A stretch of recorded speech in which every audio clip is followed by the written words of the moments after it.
سب سے بڑا اہم فرض یہ ہے کہ وہ اللہ کی بندگی عبادت کرنے کا طریقہ سیکھے اور جانے. توحید قبول کرنے کے بعد، ایمان لانے کے بعد اللہ کی بندگی اور عبادت کے جو بھی احکام اس کی طرف عائد ہوتے ہیں، جو بھی فرائض اس پر لازم ہوتے ہیں، وہ سیکھے اور جانے. عزیزان گرامی وقار، اسلام میں مسلمان کی زندگی میں ایک بہت بڑا حصہ اور بہت ہی زیادہ اہمیت کا حامل نکاح کو بنایا. نکاح سے فقط ایک یا دو آدمی کی تشکیل مقصود نہیں ہوا کرتی ہے، بلکہ اس کے اندر ایک قبیلہ، ایک معاشرہ، ایک خاندان، ایک پریوار ڈھلتا ہے، اور دو اجنبی قبیلے اور خاندان آپس میں مل کر ایک ہو جاتا. اسی لیے نکاح کو بڑی اہمیت حاصل ہے اسلام کے اندر. میرے اور آپ کے آقا نبی اکرم صلی اللہ علیہ وسلم نے ارشاد فرمایا: النکاح من سنتی فمن رغب عن سنتی فلیس منی. نکاح میری سنت میں سے، جو شخص میری اس سنت سے اعراض کرے، درکنار ہونے کی کوشش کرے، سرکار نے فرمایا فلیس منی، وہ مجھ میں سے نہیں.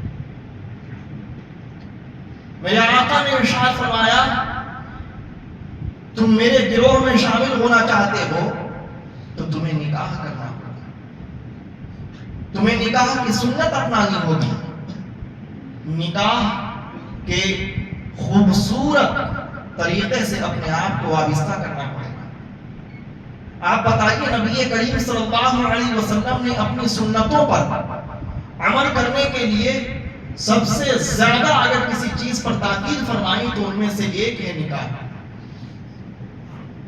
اور میرے اور آپ کے آقا نبی کریم صلی اللہ علیہ وسلم اسی دنیا کے بارے میں ارشاد فرماتے ہیں کہ دنیا اللہ رب العزت کے نزدیک ایک مردار سے زیادہ اہمیت نہیں رکھتی. جس طرح سے ایک انسان مردار سے گھن کرتا ہے، مردار کو دیکھ کر کے بھاگنے کی کوشش کرتا ہے، مردار کو دیکھ کر اس کے قریب نہیں جاتا ہے، اس سے تعفن محسوس کرتا ہے، اس سے کئی گنا زیادہ بدترین دنیا کی حیثیت اور حقیقت ہے اللہ رب العزت کے نزدیک. اور پھر میرے آقا ارشاد فرماتے ہیں: حببا الی من دنیاکم ثلاث. اے لوگوں سنو، یہ جو تمہیں دنیا دی گئی ہے، اس دنیا میں سے صرف میرے رب نے میرے اندر تین چیزوں کی محبت ڈالی. وہ دنیا جس کی حقیقت اور حیثیت اللہ رب العزت کے نزدیک مردار سے زیادہ نہیں ہے، اسی دنیا کے بارے میں میرے آقا ارشاد فرماتے ہیں کہ اس دنیا کی تمام چیزوں میں صرف تین چیزوں کی محبت میرے رب نے میرے اندر ڈالی. صرف تین چیزیں میرے دل میں پسندیدہ ہیں، صرف تین نعمتیں رب تعالیٰ کی میرے دل کے قریب ہیں. میرے آقا نے ارشاد فرمایا ان تین چیزوں میں سے پہلی چیز ہے النساء، منکوحہ عورتیں، دوسری چیز والطیب، خوشبو، اور تیسری چیز میرے آقا نے ارشاد فرمایا وجعلت قرۃ عینی فی الصلاۃ، اور میرے آنکھوں کی ٹھنڈک نماز میں ڈال دی گئی. میرے آقا ارشاد فرماتے ہیں کہ دنیا کی نعمتیں اے لوگوں جو تمہیں دی گئی، اس میں سے صرف میرے رب نے تین نعمتوں کی محبت و الفت میرے دل میں ڈالی ہے. پہلی نعمت منکوحہ عورتیں ہیں. میں جن عورتوں سے نکاح کر کے اپنی شریک حیات بنا چکا ہوں، ان کی محبت میرے رب نے میرے دل میں ڈال دی ہے. میں ان کے اخلاق، ان کے کردار، ان کے گفتار، ان کے رکھ رکھاؤ اور ان کے وجود ظاہری اور باطنی سے محبت کرتا ہوں. میرے آقا نے منکوحہ عورتوں سے محبت کے بارے میں ارشاد فرمایا کہ ان کی محبت میرے دل میں ڈال دی. دوسرے نمبر پر سرکار ارشاد فرماتے ہیں خوشبو. دنیا میں جو خوشبو اللہ رب العزت نے پیدا کی ہے، اس کی محبت میرے دل میں موجود ہے. تیسرے نمبر پر سرکار نے نماز کا حکم فرمایا کہ نماز کی محبت میرے دل میں ہے۔ اب میں اس حدیث شریف کا کچھ نچوڑ اور خلاصہ آپ کے سامنے رکھنا چاہتا ہوں۔ بہت بڑے رائٹر، مصنف، قلمکار، اسکولر، صوفی اور اپنے وقت کے عظیم کتب اور غوث کے درجے پر فائز شیخ محی الدین ابن العربی اپنی کتاب فصوص الحکم میں اسی حدیث کو نقل کرنے کے بعد اس کی جب تشریح کرتے ہیں تو فرماتے ہیں کہ یہ لوگوں ترتیب ذرا دیکھو، میرے آقا نے نمبر 1 پر منکوحہ عورتوں کو بیان فرمایا، نمبر 2 پر خوشبو کو بیان فرمایا اور تیسرے نمبر پر سرکار نے نماز کا ذکر فرمایا۔ اس لیے کہ جب بندہ دنیا میں زندگی گزارتا ہے تو جب وہ دنیا میں رہتا ہے اس کا ایک ظاہری وجود ہے، اس کا ایک باطنی وجود ہے، اس کے کچھ خلوت کے معاملات ہیں اور کچھ جلوت کے معاملات ہیں۔ اس کی زندگی کا ایک پہلو تنہائیوں میں گزرتا ہے جس پر کسی کی نظر نہیں ہوتی، جسے وہ راز میں رکھتا ہے، جسے وہ پوشیدہ رکھتا ہے، جسے وہ مخفی رکھتا ہے، لوگوں سے اسے چھپا کر رکھتا ہے۔ اور زندگی کا ایک حصہ وہ ہے جو انسانوں کے بیچ میں گزرتا ہے، انسانوں کے سامنے گزرتا ہے اور لوگ ہمیں دیکھا کرتے ہیں۔ مطلب ہماری زندگی کا ایک پہلو خلوت و تنہائی والا ہے اور دوسرا پہلو جلوت و تجلی والا ہے۔ انسان جب خلوت میں زندگی گزارتا ہے تو اس کا باطن ہی صرف اس کو جان رہا ہوتا ہے، اس کے ظاہر پر کسی کی نظر نہیں ہوتی ہے۔ اور جب انسان جلوت میں زندگی گزارتا ہے صرف لوگ اس کے ظاہر کو دیکھ رہے ہوتے ہیں، اس کے باطن سے کوئی باخبر نہیں ہوتا۔ بہت باریک بات ہے، ذرا غور کریے، ایک ہے ظاہری زندگی اور ایک ہے باطنی زندگی۔ باطنی زندگی وہ ہے جسے خود وہ انسان جانتا ہے اور اس کا خالق رب ذوالجلال جانتا ہے، کوئی اور نہیں جانتا۔ لیکن ظاہری زندگی وہ ہے جو انسان بھی جانتے ہیں اور انسانوں کو بنانے والا خدا بھی جانتا ہے۔ ہم اپنی باطنی خرابیوں سے، باطنی ناپاکیوں سے، باطنی غلاظتوں سے، باطنی برائیوں سے، باطنی آلائشوں سے اگر پاک ہونا چاہتے ہیں تو میرے محبوب نے ارشاد فرما دیا کہ باطنی گندگی کو مٹانا چاہتے ہو تو نکاح کرو۔ نکاح کرنے سے انسان کی نگاہیں ستھری ہو جاتی ہے، زبان ستھری ہو جاتی ہے، شرمگاہ کی حفاظت ہو جاتی ہے، نفس امارہ قابو میں آ جاتا ہے، انسان قسم قسم کی برائیوں کی طرف جانے سے خود کو بچا لیتا ہے اور شیطان کے چنگل و مکر و فریب میں آنے سے بچ جاتا ہے۔ جب انسان نکاح کرتا ہے تو اس کے باطنی وجود کے اندر پاکیزگی آ جاتی ہے۔ جب انسان نکاح کرتا ہے تو اس کا باطنی وجود مکمل خوبصورت آئینہ بن جاتا ہے۔ جب انسان نکاح کرتا ہے تو بڑی بڑی بدکاریوں سے اور ہولناک خطرناک جرائم سے محفوظ ہو جاتا ہے۔ نکاح باطنی طہارت کا ذریعہ، نکاح باطنی پاکیزگی کا ذریعہ ہے، نکاح اندرونی برائیوں کو مٹانے والا ایک نسخہ ہے۔ اور ظاہری پاکیزگی کیا ہے؟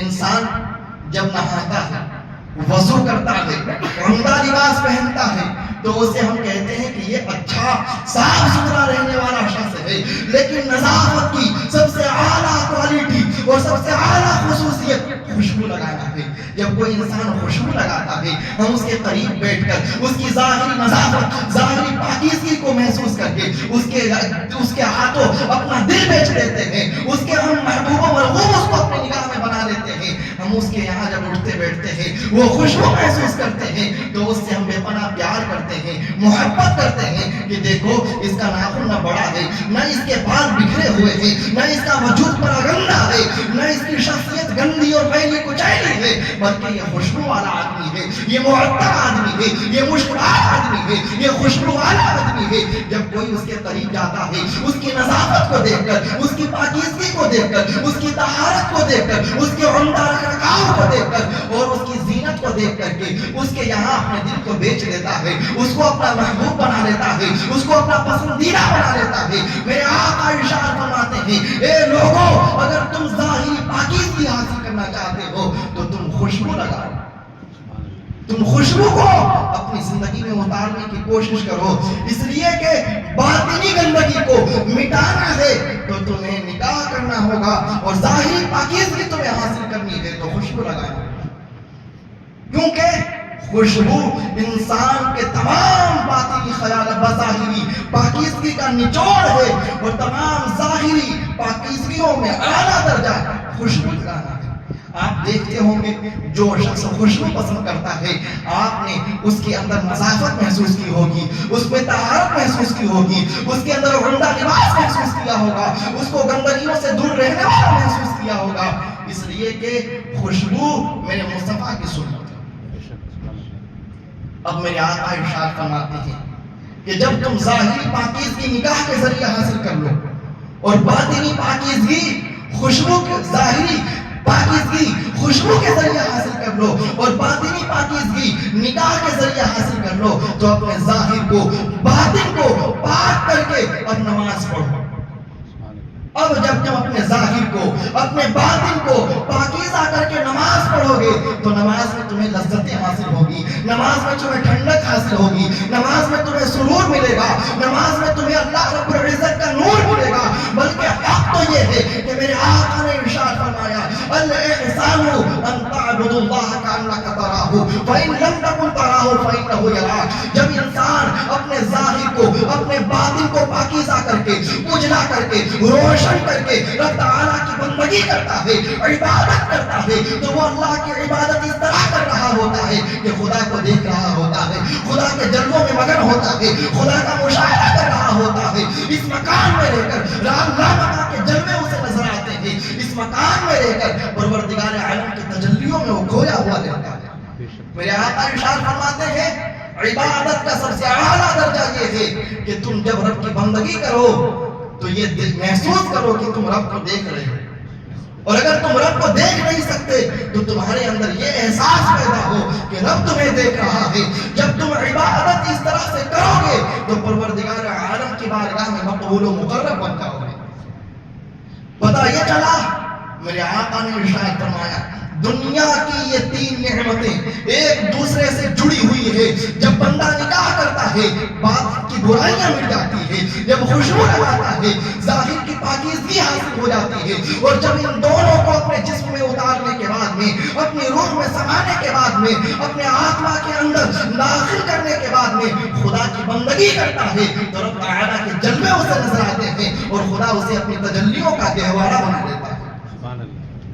آج عالم یہ ہے کہ ہم نماز پڑھنے آ رہے ہوتے ہیں، ہماری آنکھیں خطائیں کر رہی ہوتی ہیں، ہم نماز کی طرف بڑھ رہے ہوتے ہیں، ہماری زبان گناہوں میں ملوث ہوا کرتی ہے، ہم نمازوں کی طرف آ رہے ہوتے ہیں، غیر محارم کے سلسلے میں کبھی ہماری زبان، کبھی نگاہ، کبھی خیال گندا ہو رہا ہوتا ہے، اور جب ہم نماز کی طرف آ رہے ہوتے ہیں تو میلے کچیلے کپڑے میں آ جاتے ہیں، گندے لباس میں ملبوس ہو کے آ جاتے ہیں، نہ ناخن تراشا ہوا ہوتا ہے، نہ تیل لگایا ہوا ہوتا ہے، نہ لباس عمدہ ہوتا ہے، بلکہ حالت تو یہ ہے کہ خدا کی قسم کچھ لوگ وضو بھی اچھے سے نہیں کر کے آتے ہیں، ان کی ایڑیاں بھی نہیں صحیح سے دھل پاتی ہیں، ان کے چہرے پر مکمل طور پر وضو کے قطرات بھی نہیں پہنچ پاتے ہیں، ہاتھوں پر بھی خشکی رہ جاتی ہے اور وہ نماز میں آ جاتی ہے۔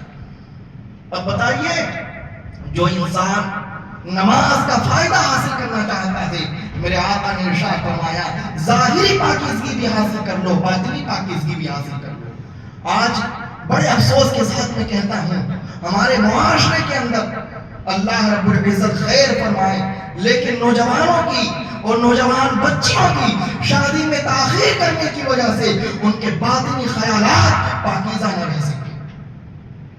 ہمارے رزق کا مالک پروردگار ہے، ہماری تقدیر میں جو روزی لکھ دی گئی ہے وہ مقدر کر دی گئی ہے، قیامت تک جو ہمارے ساتھ میں روزیاں وابستہ تھی پروردگار عالم نے مادر شکم میں اسے لکھنے کا حکم دے دیا۔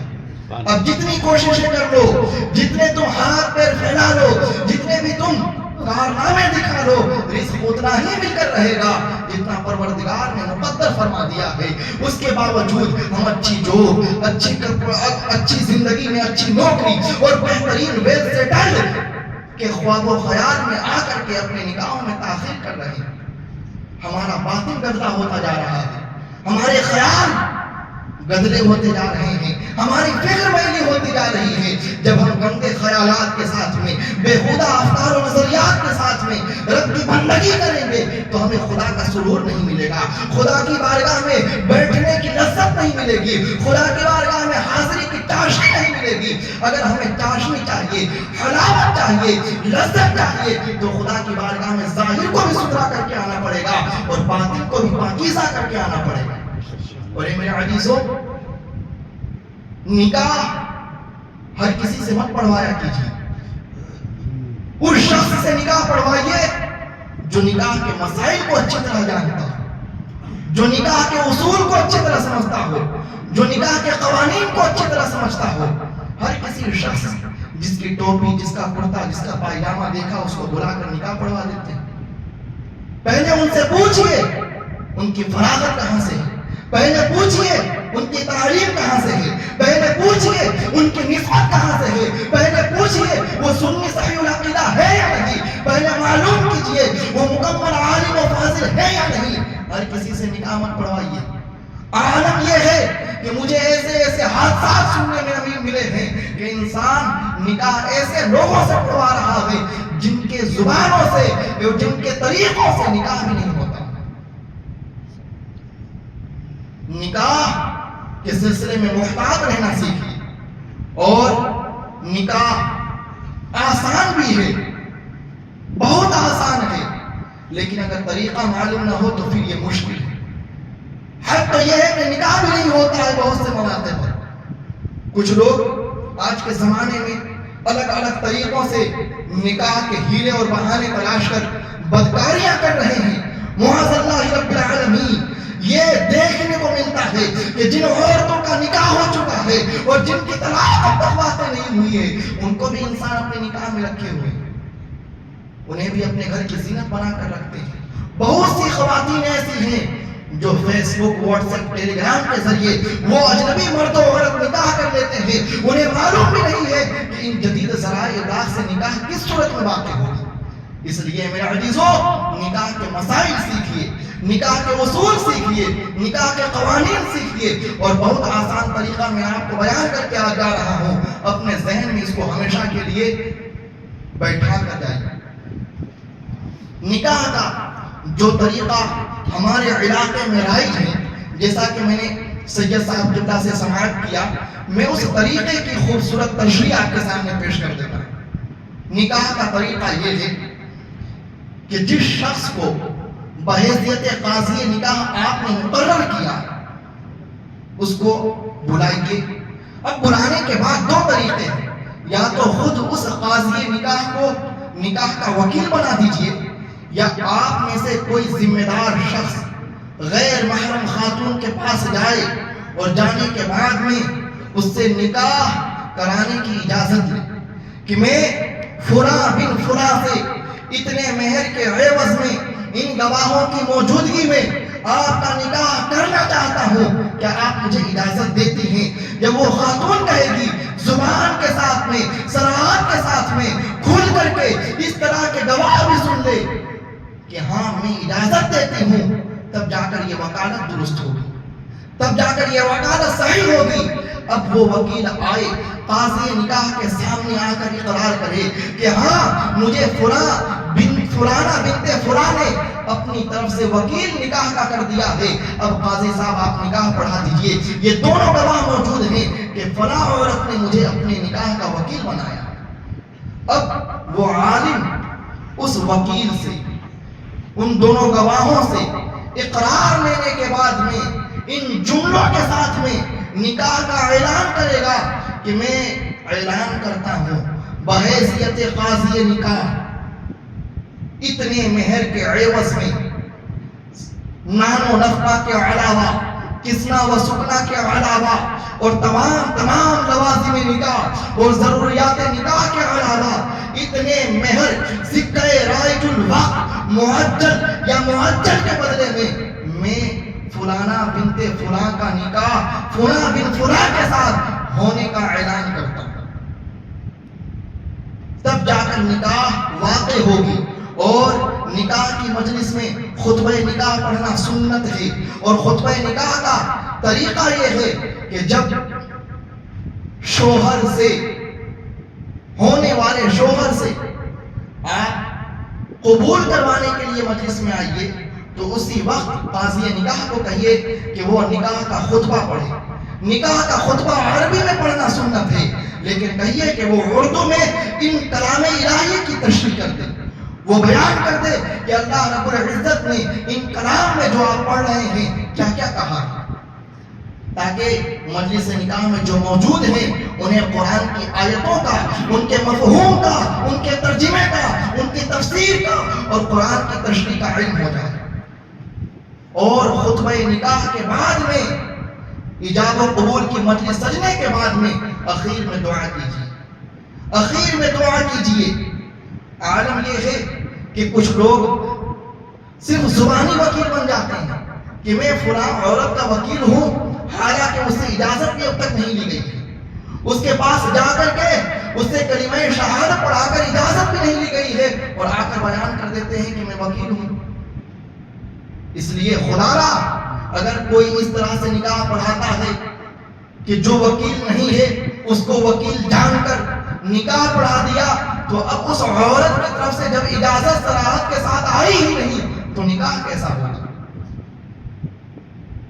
اسی لیے نکاح کی مجلس کو شریعت کے اصولوں کے مطابق سجائیے، گناہوں سے بچیے اور نکاح ان لوگوں سے پڑھائیے جو مکمل طور پر عالم ہو اور کسی مستند ادارے کے فارغ ہو، کسی مستند شخصیت کی بارگاہ میں مقبول ہو، منظور ہو. ایسے آدمی سے نکاح پڑھوائیے تاکہ آپ کے نکاح کی برکتیں آپ کے گھروں میں ہمیشہ قائم و دائم رہے. میں انہی چند جملوں کے ساتھ اپنی گفتگو کو تمام کرتا ہوں. ابھی نکاح کے بہت سے مسائل باقی ہیں، انشاءاللہ آئندہ جمعہ میں ان مسائل کو